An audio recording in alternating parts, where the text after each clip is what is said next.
जैसा कि आप लोगों को पता है कि सीए फाउंडेशन का रिजल्ट अराउंड 15% के आसपास आ रहा है। सीए इंटर और फाइनल का रिजल्ट भी 10 to 12% के आसपास आ रहा है। यानी इतना कम रिजल्ट जो सीए स्टूडेंट्स का रह रहा है, तो आप सोचो कि कुछ रीज़न तो होंगे जिसकी वजह से स्टूडेंट्स का रिजल्ट डाउन जाता है। तो वो क्या रीज़न है जो स्टूडेंट्स कुछ ऐसी मिस्टेक्स हैं जो स्टूडेंट्स कमिट करते हैं और उसकी वजह से सारा का सारा जो रिजल्ट है वो उनका बिगड़ जाता है। तो ऐसे जो पॉइंट्स हैं, जो ऐसी गलतियां हैं, उनको अवॉइड करना बहुत ज़रूरी है। तो ऐसी क्या क्या मिस्टेक्स अक्सर स्टूडेंट्स करते हैं लास्ट के 3 मंथ में, वो मैं आप लोगों से डिस्कस करने वाला हूँ। इसलिए इस वीडियो को पूरा देखना, अपने दोस्तों को शेयर करना, साथ ही वीएसआई के यूट्यूब चैनल सब्सक्राइब करके बेल आइकन दबाना। और ये आप लोगों के लिए बहुत ज़रूरी है, क्योंकि रिजल्ट मेंटेन करना है तो अपनी जो मिस्टेक्स है उनको दूर करना पड़ेगा और पॉजिटिविटी को आपको अडॉप्ट करना पड़ेगा। इसमें सबसे पहला जो मिस्टेक है जो बच्चा कमिट करता है, वो ये करता है कि कोचिंग के जो शॉर्ट नोट्स है उस पर डिपेंड हो जाता है। देखो, कॉमर्शलाइजेशन का ज़माना है। जो कोचिंग कहे कि नहीं यार ये पूरी बुक पढ़नी है, आपको मॉड्यूल पढ़ना है, तो उसका लोगों को अच्छा नहीं लगेगा, तो वो शॉर्ट नोट्स बना देते हैं। जो स्टूडेंट्स को अच्छा लगता है, स्टूडेंट्स उनमें लिखता है, उसमें कुछ क्वेश्चन मिल भी जाते हैं और एग्जाम में जब पास नहीं होते हैं तो ये मान लेते हैं कि यार ये तो मेरा सही लिखने के बावजूद भी आईसीआई ने गलत चेकिंग कर दी। ऐसा नहीं है, क्योंकि आईसीआई को डिटेल्ड नॉलेज चाहिए। जब आप शॉर्ट नोट्स पढ़ते हो तो पता चलता है कि साहब 1000 पेज के में से 200 पेज का शॉर्ट नोट बन गया। अब 200 पेज का शॉर्ट नोट्स बन गया तो ये मान के चलो कि उसमें से 80% चीज़ें तो उड़ा दी गई। अब वो 200 पेज में से आपको पता चलता है कि आधी चीज़ आपको याद रहेगी, तो आप ये मानो कि टोटल का तो 10% ही आप लिखने की पोजीशन में रहोगे। इसलिए जो ये शॉर्ट नोट्स है ये बहुत ही ज़्यादा हार्मफुल है। चाहे अच्छा लगता है लेकिन बहुत हार्मफुल है। तो ये शॉर्ट नोट्स से आप लोगों को बचना है। आप लोग केवल और केवल आईसीआई के स्टडी मटेरियल पे फोकस करो, और आईसीआई का स्टडी मटेरियल ढंग का हो गया, टाइम बचता है तो कुछ आरटीपी एमटीपी 1-2 टाइम भी देख सकते हो, और नहीं भी देखोगे तो कोई दिक्कत नहीं है। दूसरा जो मिस्टेक बच्चे करते हैं वो ये है कि मॉक टेस्ट सीरियसली नहीं देते हैं। यानी आप लोगों ने जो प्रिपरेशन कर दी, वो प्रिपरेशन आपकी सही है कि नहीं है, अप टू मार्क है कि नहीं है, इसके लिए मॉक टेस्ट जो है वो आपको देना बहुत ज़रूरी है। और जो मॉक टेस्ट आप लोग देते हो तो मॉक टेस्ट को सीरियसली लेना ज़रूरी है। अक्सर जो स्टूडेंट्स करते हैं कि कस्टमाइज मॉक टेस्ट, अरे मेरी जब तैयारी हो जाए जब मैं मॉक टेस्ट दे दूँ, तो देखो ये ठीक नहीं है। क्योंकि मॉक टेस्ट एक शेड्यूल्ड बेसिस पे होना ज़रूरी है, प्री शेड्यूल्ड बेसिस पे, जब भी तो आप शेड्यूल तक पूरा कोर्स कर पाओगे।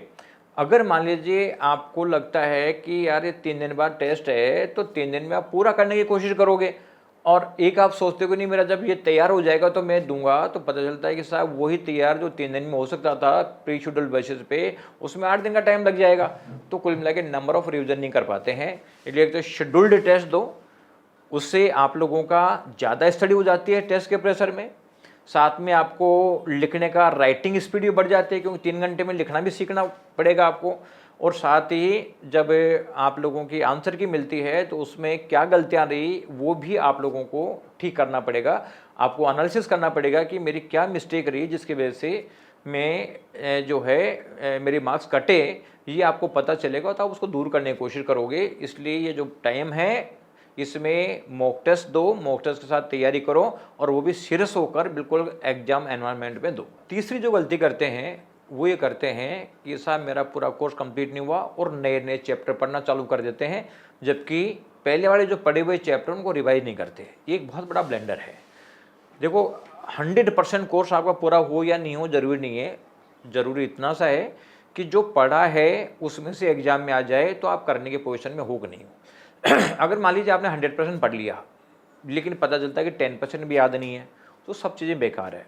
बेटर है कि आप पूरा कोर्स हो जाता है, देखो सबसे बेस्ट है। मैं ये नहीं कहता कि कोर्स पूरा नहीं करना चाहिए, हो जाता तो बहुत बेस्ट है, लेकिन ये अभी तक हो जाना चाहिए।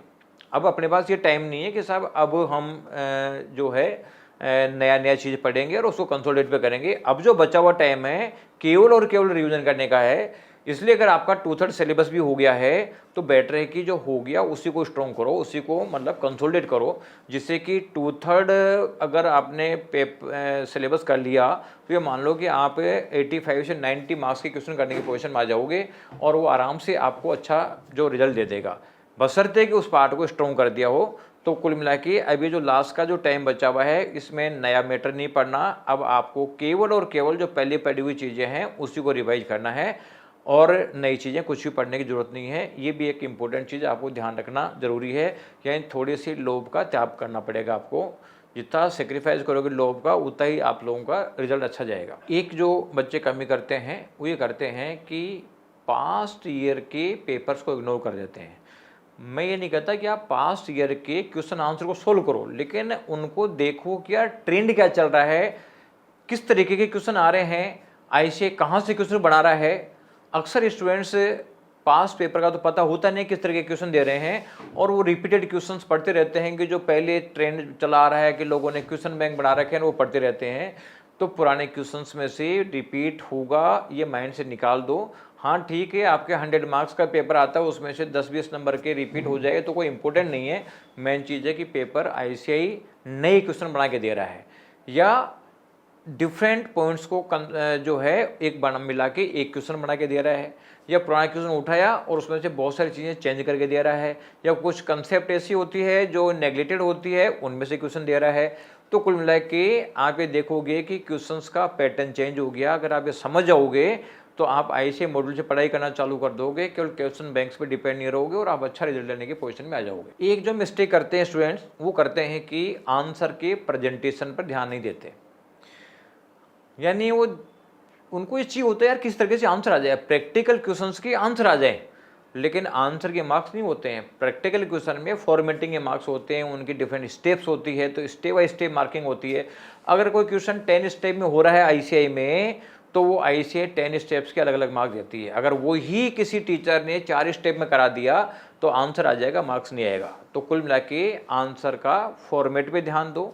इसके अलावा जो शेड्यूल बेस्ड क्वेश्चन है, जो आपका अकाउंट्स के क्वेश्चन है जो शेड्यूल 3 के बेस पे बनता है आपका बैलेंस शीट, चाहे वो एफआर में बने चाहे अकाउंटेंसी में बने, कुल मिला के उनकी फॉर्मेटिंग चाहिए, उनके हेडिंग सब हेडिंग उनका ऑर्डर बिल्कुल ओके होना ज़रूरी है, उनका नाम भी सही होना ज़रूरी है, जब जाके कोई मार्क्स मिलते हैं। इसी तरीके से अगर कोई थ्योरेटिकल सब्जेक्ट है तो उसमें प्रोफेशनल लैंग्वेज चाहिए, और ये जो प्रोफेशनल लैंग्वेज और जो फॉर्मेटिंग जब पता चलेगी आप लोगों को जब आईसीआई का स्टडी मटेरियल पढ़ोगे, तो कुल मिला के आप बेटर प्रेजेंटेशन कर पाओगे जब जाके मार्क्स लेने की पोजीशन में आ जाओगे।